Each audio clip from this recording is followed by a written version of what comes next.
மறந்துட்டாங்க, மறைச்சிட்டாங்க. ஒண்ணுமே புரியல.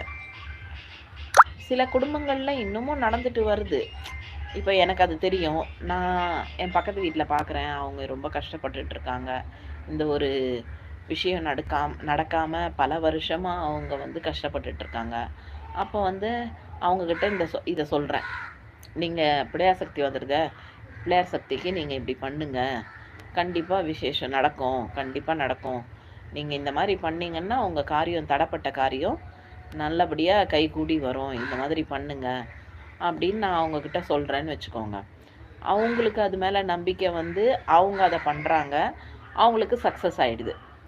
சக்சஸ் ஆனவுனே அவங்க என்ன பண்ணுவாங்க, அவங்க சொந்தக்காரங்க, அவங்க ரிலேஷன்ல யாருக்காச்சும் இந்த மாதிரி விஷயங்கள் தடப்பட்டிருந்ததுன்னா, அவங்க கிட்ட அந்த இத சொல்லுவாங்க. இந்த மாரி எங்க பக்கத்துல இருக்காங்க. அவங்க சொல்லி தான் நான் செஞ்சேன்.